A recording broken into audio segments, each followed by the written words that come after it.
Soma's baking and cooking থেকে আমি সোমা বলছি। সামনে জন্মাষ্টমী আসছে। জন্মাষ্টমী উপলক্ষে আমরা ঠাকুরকে কিন্তু কিছু না কিছু ভোগ দিয়ে থাকি সবাই। তা আজকে যেটা আমি শেয়ার করছি একটা ডালের রেসিপি। এইভাবে কিন্তু ছোলার ডাল বানিয়ে লুচির সাথে ঠাকুরকে কিন্তু ভোগ হিসেবে দেওয়া যেতে পারে। তাহলে চলুন ডালটা কি করে বানালাম একবার দেখে নিই।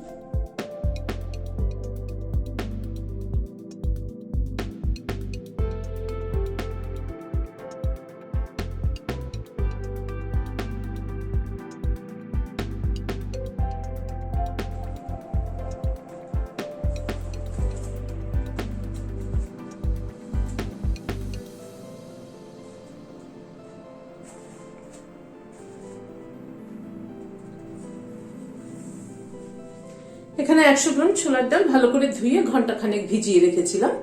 এবার ছোলার ডালটাকে সেদ্ধ করে নিচ্ছি। ডালটা প্রেসার কুকারে নুন দিয়ে সিটি দিয়ে নিয়েছি, তবে নুন অল্প দিয়েছি, বেশি দেইনি। কিন্তু ডালটা কিরকম সেদ্ধ হলো একবার দেখিয়ে দিচ্ছি। ডালটা কিন্তু গোটাই আছে, অথচ কিন্তু সুসেদ্ধ হয়েছে, চাপ দিলে ভেঙে যাচ্ছে। ডালটা কিন্তু বেশি সেদ্ধ হয়ে গেলে ভালো লাগবে না খেতে। গ্যাসে একটা তাওয়া বসিয়েছি, তাওয়াটা গরম হতে দিয়েছি। একটা ভাজা মশলা তৈরি করে নেব। এখানে প্লেটে ভাজা মশলাগুলো নিয়েছি আর কি।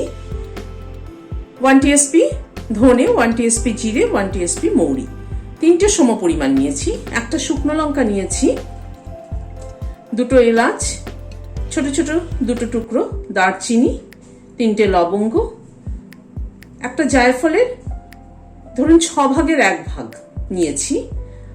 আর এখানে একটা জাবিত্রীর ফুলের হাফেরও অর্ধেক নিয়েছি, মানে 4 ভাগের 1 ভাগ নিয়েছি। সব মশলাগুলো একে একে দিয়ে দিচ্ছি।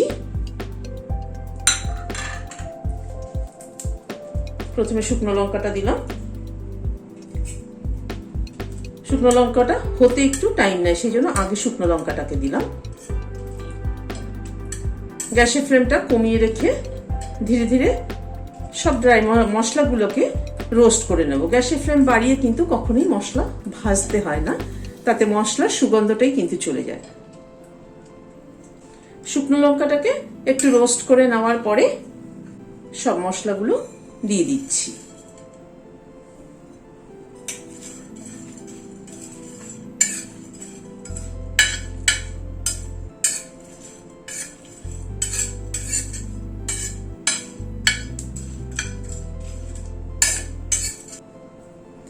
মশলাগুলোকে মিনিট খানেক মতো নাড়াচাড়া করে নিয়েছি, কারণ তাওয়াটা গরম ছিল।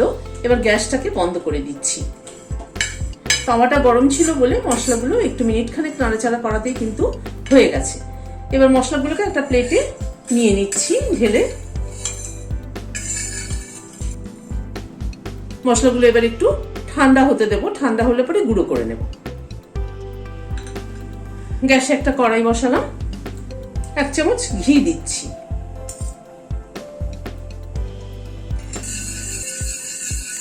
ঘিটা গরম হওয়ার পরে এখানে খানিকটা কাজু নিয়েছি, কাজুটা প্রথমে ভেজে তুলে নিচ্ছি।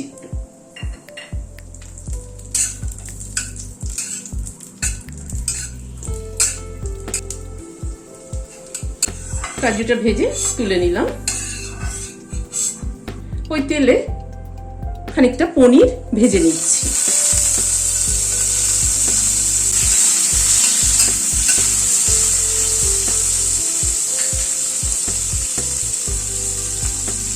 সামান্য একটু নুন দিয়ে দিলাম।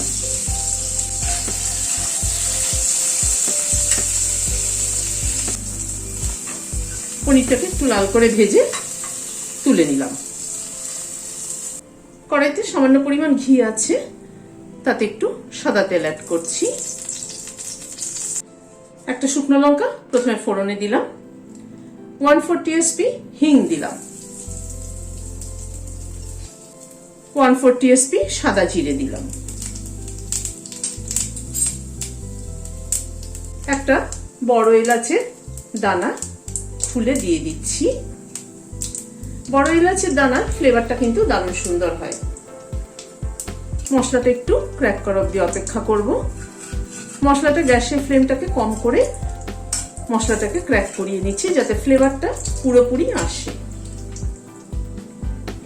এখানে একটা ছোট সাইজের আলু ডুমো ডুমো করে কেটে নিয়েছি, সেটা দিয়ে দিলাম।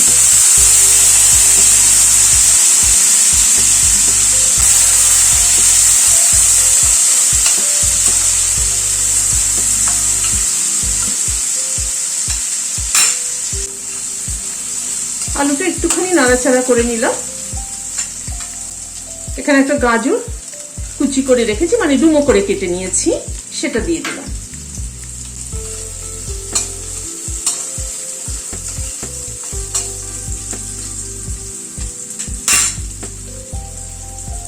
সামান্য পরিমাণে একটু নুন দিয়ে দিচ্ছি।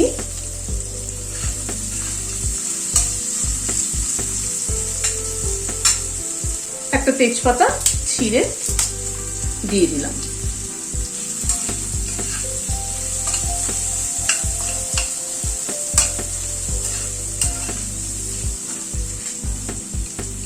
তেজপাতা কিন্তু ফোড়নে দিলে একরকম গন্ধ হবে, আর পরে যদি মশলার সাথে বা সবজির সাথে কষানো হয় তখন যদি তেজপাতা দেওয়া হয় তাহলে কিন্তু আরেক রকম ফ্লেভার হবে।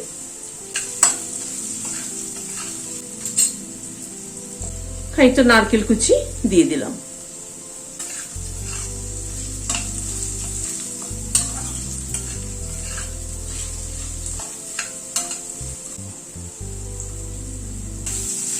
নারকেলটা দিয়ে আবার একটু হালকা করে ভেজে নিলাম। 1 টিস্পুন আদা বাটা দিলাম।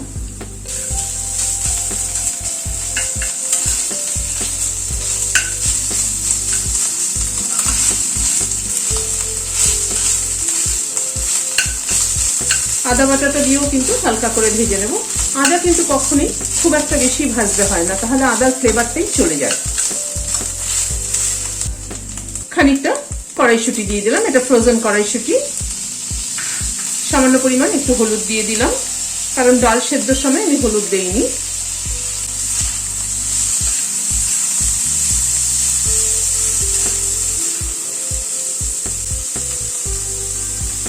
খানিকটা কিশমিশ দিয়ে দিলাম।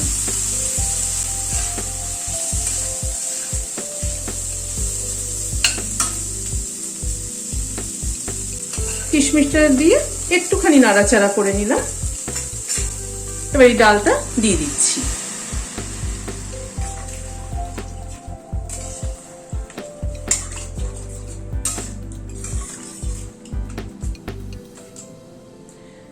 একটু ফুটে ওঠা অবধি অপেক্ষা করব।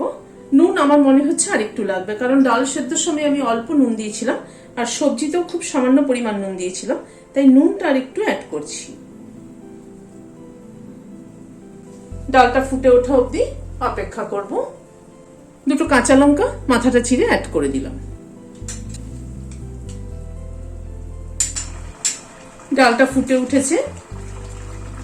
এই কাজু আর পনিরটা যেটা রেখেছিলাম ভেজে সেটা অ্যাড করে দিলাম।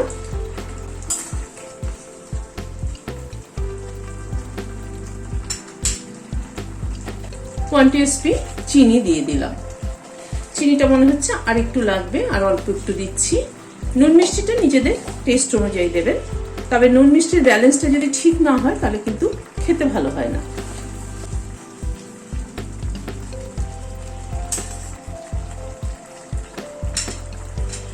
এই মশলাটা যেটা গুঁড়ো করে রেখেছি সেখান থেকে 1 টিস্পুন ছড়িয়ে দিলাম।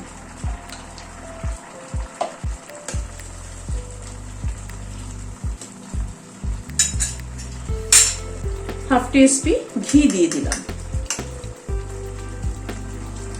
নুন মিষ্টিটা একবার একটু চেক করে নিচ্ছি, একদম ঠিক আছে। গ্যাসের ফ্লেমটা বন্ধ করে দিয়ে সার্ভ করে দিচ্ছি। গরম গরম লুচির সাথে আজকে আমি এই ডালটা সার্ভ করছি। জন্মাষ্টমী উপলক্ষে কিন্তু এরকম একটা ডাল লুচির সাথে ঠাকুরকে ভোগ হিসেবে নিবেদন করতে পারেন। ভিডিওটি ভালো লাগলে লাইক ও একটা সাবস্ক্রাইব করার অনুরোধ রইল। আজ তাহলে এখানে শেষ করছি, দেখা হচ্ছে আবার পরবর্তী ভিডিওতে। ভালো থাকবেন, সুস্থ থাকবেন, নমস্কার।